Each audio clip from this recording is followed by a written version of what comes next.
हमारा टॉपिक है आज कन्वर्टिंग एनर्जी। कन्वर्टिंग एनर्जी इस चैप्टर का हमारा लास्ट टॉपिक है।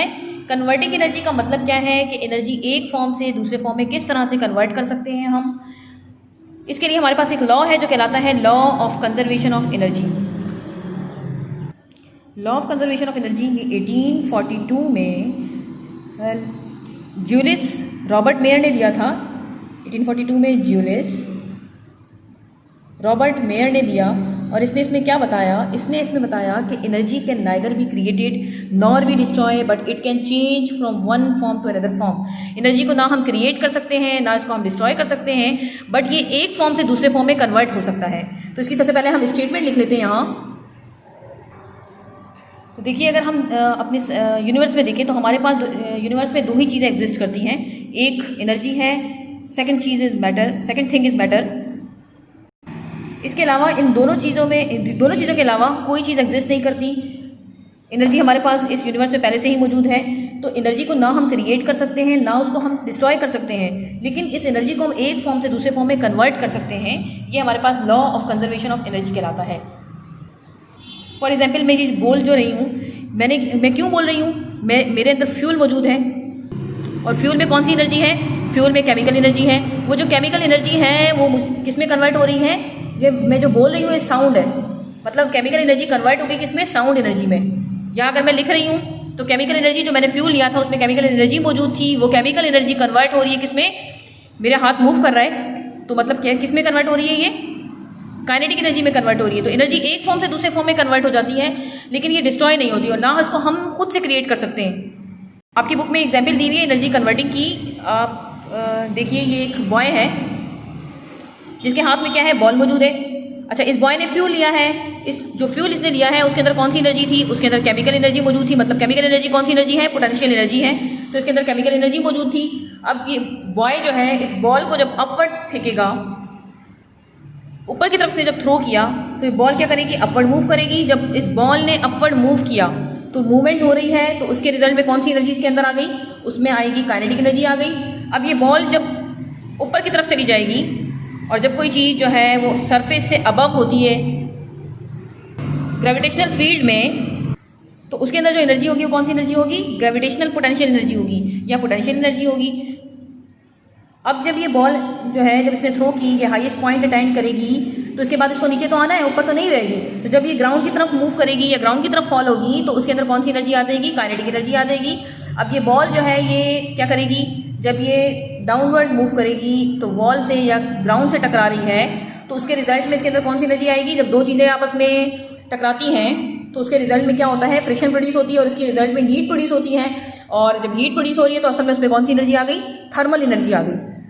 तो हमने देखा कि केमिकल एनर्जी कन्वर्ट हो गई काइनेटिक एनर्जी में, काइनेटिक एनर्जी कन्वर्ट हुई पोटेंशियल एनर्जी या ग्रेविटेशनल पोटेंशियल एनर्जी में, फिर ये पोटेंशियल एनर्जी कन्वर्ट हो रही है काइनेटिक एनर्जी में और काइनेटिक एनर्जी कन्वर्ट हो रही है थर्मल एनर्जी में। तो हमने देखा कि एक एनर्जी जो है वो एक फॉर्म से दूसरे फॉर्म में कन्वर्ट हो रही है। अच्छा, अगर हम देखें तो एनर्जी जब एक फॉर्म से दूसरे फॉर्म में कन्वर्ट होती है तो हमेशा उसका जो वेस्टेज होगा वो किस फॉर्म में होगा, हीट एनर्जी की फॉर्म में होगा। और ये हीट एनर्जी जो है वो रिलीज हो जाती है किसमें, एटमॉस्फेयर में। एटमॉस्फेयर में हमारे पास एयर मौजूद है, जब ये एटमॉस्फेयर में एयर जो मौजूद है उन तक पहुंचेगी तो एयर पार्टिकल्स इसको लेंगे और अपनी एनर्जी को क्या करेंगे, इंक्रीज कर देंगे। तो 20% वेस्ट जो है हमारे पास एनर्जी किस फॉर्म में वेस्ट होती है, थर्मल एनर्जी या हीट एनर्जी के फॉर्म में वेस्ट होती है। अच्छा जी, अब हमारे पास नेक्स्ट टॉपिक है एनर्जी कन्वर्टर्स। एनर्जी एक फॉर्म से दूसरे फॉर्म में कन्वर्ट हो सकती है और जिस चीज़ के जरिए कन्वर्ट होती है, जिस ऑब्जेक्ट के जरिए कन्वर्ट होगी वो एनर्जी कन्वर्टर कहलाएगा। हमारी बुक में कुछ एग्जाम्पल्स दी हुई हैं एनर्जी कन्वर्टर की, तो इसको आज हम देख लेते हैं। नंबर 1 एग्जाम्पल है हेयर ड्रायर। नंबर 1 एग्जाम्पल दी हुई है हेयर ड्रायर। देखिए, हेयर ड्रायर को हम जो है वो क्या प्रोवाइड करते हैं, इलेक्ट्रिसिटी प्रोवाइड करते हैं। इलेक्ट्रिसिटी जब हम प्रोवाइड करेंगे तो उसके अंदर कौन सी एनर्जी है, इलेक्ट्रिकल एनर्जी है। ये इलेक्ट्रिकल एनर्जी किस में कन्वर्ट हो जाएगी, थर्मल एनर्जी में कन्वर्ट हो जाएगी, जिसकी वजह से हमारे बाल जो है वो क्या होंगे, वो ड्राई हो जाएंगे। तो इलेक्ट्रिकल एनर्जी हेयर ड्रायर में कन्वर्ट हो रही है थर्मल एनर्जी में। नेक्स्ट एग्जाम्पल दी हुई है हमारे पास कार इंजन। देखिए, कार किससे चलती है हमारे पास, या जो व्हीकल्स हैं वो किससे चलते हैं, फ्यूल से रन करेंगे। फ्यूल के अंदर कौन सी एनर्जी मौजूद है, पोटेंशियल एनर्जी मतलब केमिकल एनर्जी मौजूद है। जब केमिकल एनर्जी बर्न करती है तो बर्निंग हमारे पास असल में क्या है, ऑक्सीडेशन है। जब ये बर्न करेगी तो उसके रिजल्ट में क्या प्रोड्यूस होती है, थर्मल एनर्जी प्रोड्यूस होगी। और हमें पता है कि इस व्हीकल्स में क्या मौजूद होता है, पिस्टन मौजूद होता है। बाइक हो गई, कार है या व्हीकल्स हैं, इसमें पिस्टन होता है। जब थर्मल एनर्जी इसको मिली तो थर्मल एनर्जी प्रोड्यूस हुई। थर्मल एनर्जी मतलब गैसेस प्रोड्यूस हो रही हैं और गैसेस क्या करेगी, जो पिस्टन उस कार में मौजूद है वो उसको मूव करवाएगी। तो जब उसने उसको मूव करवाया तो कौन सी किस में कन्वर्ट हो गई, थर्मल एनर्जी काइनेटिक एनर्जी में कन्वर्ट हो गई, जिसकी वजह से कार जो है वो मूव करेगी या ड्राइव करेगी। जो कार ड्राइव कर रही है तो कौन सी एनर्जी में कन्वर्ट हो रही है, काइनेटिक एनर्जी में कन्वर्ट हो रही है। फिर हमारे पास जो ये एनर्जी होगी, कार जो है वो हीटअप हो जाएगी। कार हीटअप भी होगी, मतलब जब हीटअप हो रही है तो कौन सी एनर्जी उसमें किस एनर्जी में कन्वर्ट हो रही है, काइनेटिक एनर्जी थर्मल एनर्जी में कन्वर्ट हो रही है। और ये जो थर्मल एनर्जी होगी ये लॉस्ट हो जाएगी, किसमें, सराउंडिंग को मिलेगी। सराउंडिंग में हमारे पास एयर मौजूद है और वो थर्मल एनर्जी या हीट एनर्जी एयर पार्टिकल्स को मिलेगी और एयर पार्टिकल्स की एनर्जी को इंक्रीज कर देगी। नेक्स्ट एग्जाम्पल दी हुई है हमारे पास माइक्रोफोन। माइक्रोफोन जब हम माइक्रोफोन इस तरह का है, ठीक है, ये वाला है, अक्सर लोग कॉलर पे भी लगाते हैं, वो भी माइक्रोफोन है, ठीक है। जब हम माइक्रोफोन में बोलेंगे तो हम क्या दे रहे हैं उसको, हमने कुछ बोला तो क्या कौन सी एनर्जी इसको मिली, साउंड एनर्जी। साउंड एनर्जी जो है हमारे पास वो कन्वर्ट हो जाती है किसमें, इलेक्ट्रिसिटी के जरिए कन्वर्ट हो जाएगी इलेक्ट्रिकल एनर्जी में। तो साउंड एनर्जी माइक्रोफोन में कन्वर्ट हो रही है इलेक्ट्रिकल एनर्जी में। नेक्स्ट एग्जाम्पल दी हुई है गैस स्टव। गैस स्टव में क्या मौजूद है, केमिकल मौजूद है। फॉर एग्जाम्पल अगर हम बात करते हैं मीथेन की, ठीक है, CH4 मीथेन की अगर बात करते हैं तो मीथेन हमारे पास क्या है, केमिकल है।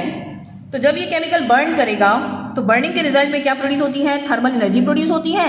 वो थर्मल एनर्जी से हम अपने फूड को कुक कर सकते हैं। तो हमारे पास गैस स्टव में केमिकल एनर्जी कन्वर्ट हो रही है थर्मल एनर्जी में, जिसकी वजह से हम उस थर्मल एनर्जी की वजह से हम अपने फूड को क्या कर रहे हैं, कुक कर रहे हैं। नेक्स्ट एग्जाम्पल दी हुई है हमारे पास टेलीविजन की। टेलीविजन को हम क्या प्रोवाइड करते हैं, इलेक्ट्रिकल एनर्जी प्रोवाइड करते हैं, जब भी तो वो ऑन होगा। तो हमने जब टेलीविजन को इलेक्ट्रिकल एनर्जी प्रोवाइड की तो इलेक्ट्रिकल एनर्जी कन्वर्ट होती है किसमें, टेलीविजन में हमें साउंड भी आती है और लाइट भी हमें नजर आती है। तो इलेक्ट्रिकल एनर्जी कन्वर्ट हो गई किसमें, साउंड में, और लाइट एनर्जी में कन्वर्ट हो रही है। अब हम जब टेलीविजन को ऑन रखेंगे तो जो हमारे पास टेलीविजन होगा वो गर्म हो जाएगा, मतलब उसमें वो हीट उसमें प्रोड्यूस होगी। जब हीट प्रोड्यूस हुई है तो मतलब क्या है, उसमें कौन सी एनर्जी आ गई, थर्मल एनर्जी आ गई। अब ये थर्मल एनर्जी लॉस्ट हो जाएगी सराउंडिंग एयर में। सराउंडिंग एयर जो है वो अपनी पार्टिकल्स की एनर्जी को इंक्रीज कर देंगे इस थर्मल एनर्जी से। तो इस तरह से हमारे पास टेलीविजन में इलेक्ट्रिकल एनर्जी कन्वर्ट हो गई साउंड एनर्जी में और लाइट एनर्जी में, और फिर लाइट एनर्जी और साउंड एनर्जी कन्वर्ट हो गई थर्मल एनर्जी में।